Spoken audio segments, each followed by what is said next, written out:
Morning, everybody. Rusty from the Rusty Razor. Have another shave of the day, and today we're going to be talking about Thuringian Force from Crowne and Crane.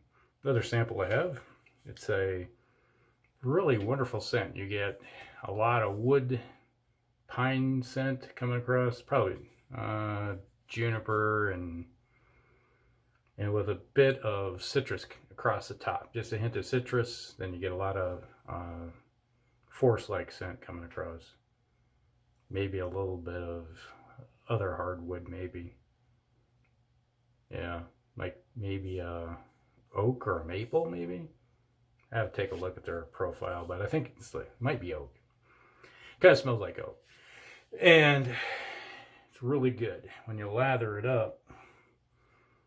It lathers up really nice. You definitely get that scent that comes across. It's kind of a piney resin note. Reminds me of like when you're in a pine forest in the middle of the summer when it's warm and all the resin's coming out of the tree. Yeah, that's what I'm smelling. That smells really good. With like I said, there's a bit of orange too somewhere in there. Citrus orange, maybe bergamot. That's coming across. Really good. And the razor of the day is going to be the Rockwell 6S red version. I got it from Sig Solo with Treet blades. Yes, Treet blades.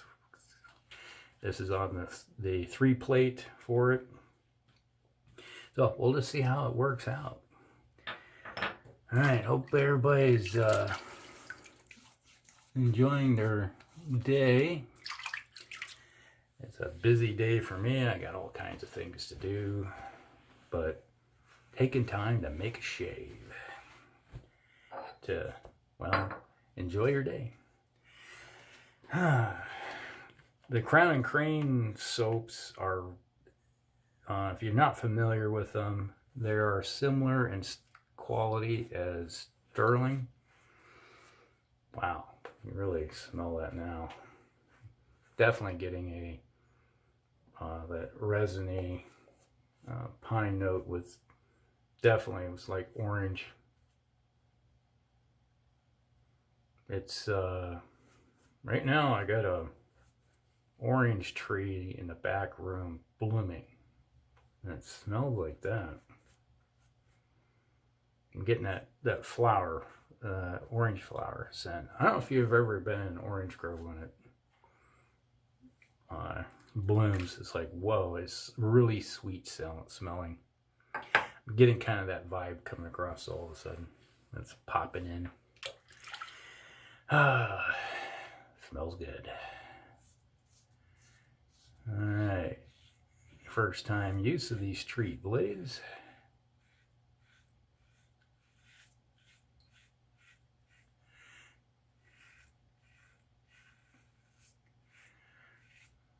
Yeah, we had several things that popped up this week into the feed, which was kind of interesting. I don't know if it was the lather blade. Maybe it was that Facebook group. I'm not sure which it is, but someone asked, when did you first start wet shaving, or classic shaving as I like to call it, or traditional shaving?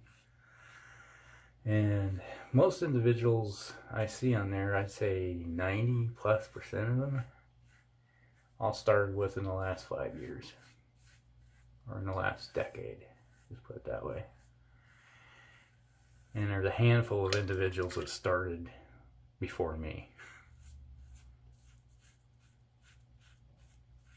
which is kind of interesting. And some guys started in the early 70s. I think one individual started in, it's like 68, 69. It's kind of interesting. You don't see too many individuals of my age group or older that are on YouTube. I don't know what it is. When I first got used, my daughter got me into YouTube. She was a blogger, book reviewer. She would review books read them and do a review and do it on her channel. She had like 5,000 subscribers. She had a big channel. And then she just up and left it. Like, I don't have time, I'm working too much. Like, kind of sad. I keep asking her, it's like, yeah, go back to it. You know, it's like, she's always stressed out about everything. It's like, you know, do something you enjoy. Go back and find that was a hobby. She doesn't have any hobby right now. And I was like, go back and do it. Got a lot of books that you've collected since then, which was kind of interesting. She used to get publishing companies would send her books to read and review, and she would do a video blog of it. We were in our cruise back in 2016. And we stopped, I think it was it Skagway, I think it was. And one of the trips along the line, or no, maybe it wasn't Skagway. I think Skagway was the last stop we made. One of our first ones we made, maybe a Juneau. And there was a bookstore there, and she stopped in, and the person that was like owned it, she was like, I know you. And I was like, what? She said, you got a YouTube channel. It's like, and she said, yes, I do. And it's like, you do book reviews. I'm like, yes. And then end up start chatting. It's like, wow. You go all the way to a different state that's way north, and you end up running into somebody that knows you. Like, it's crazy. And she got her job and just right, and kind of left it behind. And then she complains about how life sucks. I'm like, well, what do you think? We all have a hobby. That's knocking that down pretty good. Now, another topic was that was brought up is in the comments on one of my last videos was, I think maybe it was Sig that mentioned it, about rebranding blades. I know for a fact that a lot of stuff gets rebranded. I used to work for Heinz, you know, like the guy, the ketchup people. The ones that helped put me through college. And I was a quality control inspector for them. You know, making sure everything was up to snuff, you know. Make the customers happy. Now, one of the things that they do is like, you'd be, let's say you're doing a soup, like a Heinz soup. Let's say it's a tomato soup. And it says on the label, Heinz soup. And it's coming down the line, and you're supposed to box up so many cases of this soup, for example. And the last pallet is, all right, we're almost ready to fill this last pallet that we need. They would, all right, keep an eye on it. As soon as the last box is full, they'd hit the stop button. Stuff would be stop coming down the line, and the labeler machine, they'd walk over, because they had somebody working at the labeling machine and keeping an eye on it, so everything, you know, was, and you had a couple of rudimentary inspectors that would make sure the labels are on, and then you had somebody at the box, you know, all that fun stuff. And you get this like call, or ching, yep, yeah, the last one's come through. Oh, you want these? And I would walk over and say, hey, you know, we need this brand now. So they'd go over to the cage, which had all kinds of labels inside this cage of different companies. And they would say, all right, we need 2 pallets of this brand. So it would take the labels off out of the little boxes, put them in the machine, take the other ones that say Heinz on it, put it back in a box, put it back in the cage. And then they would, it's like, run a few samples. All right, it's up to snuff, let's go. And they just crank off. And you run a couple pallets of that brand of soup. And then that pallet is full, and they say, okay, well, we got that, what do you need? So, okay, then we're gonna do this one now. Because the order up in the office says we need these. Pull those labels off, put a totally different label on the same cans.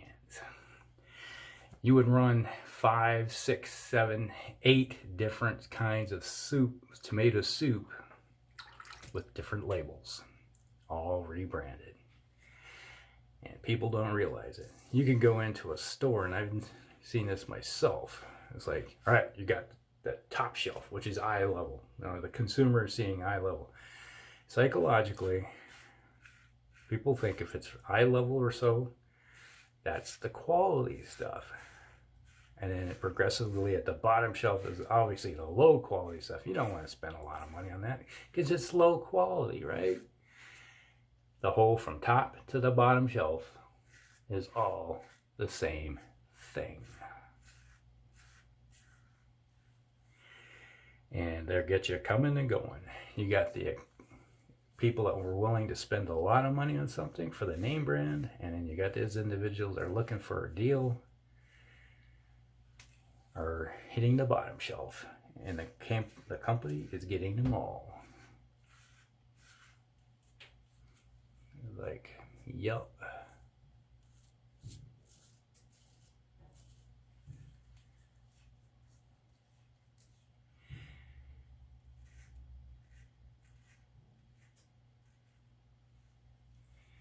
So, needless to say, people are not happy. When you tell them that, it's like, yeah, well. So I can't imagine it being any different for razor blades. You got the same blades coming down the pipeline in the plant being made. Because you notice in all of them, they got the little like paint on them, you know, it's telling you what the brand name is. And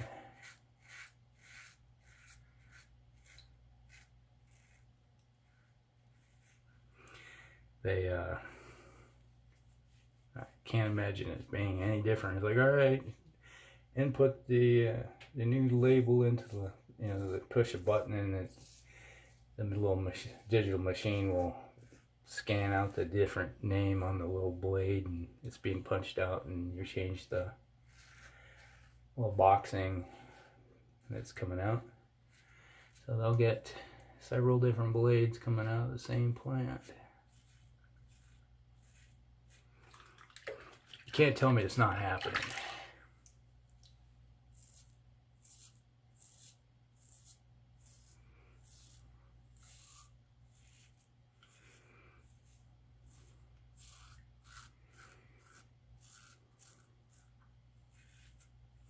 So what are your thoughts on that?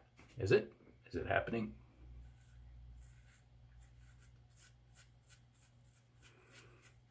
It's an interesting discussion.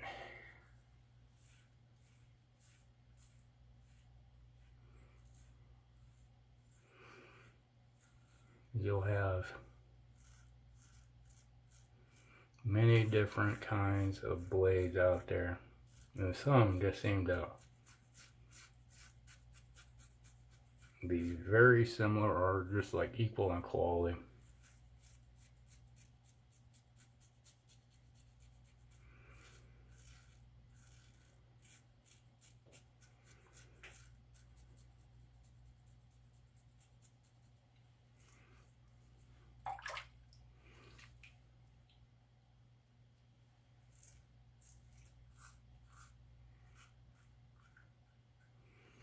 Speaking of quality,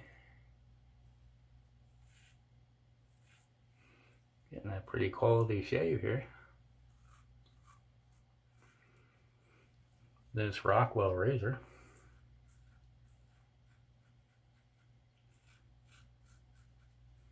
is pretty good.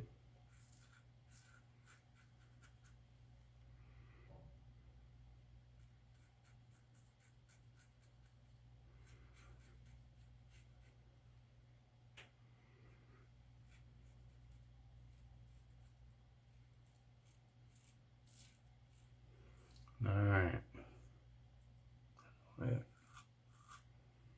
There we go.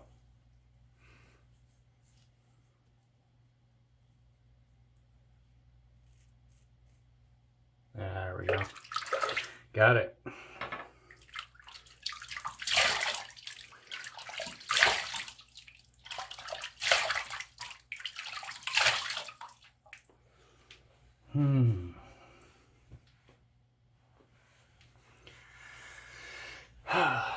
Don't forget behind the ears. Make sure you don't have any suds back there. All right.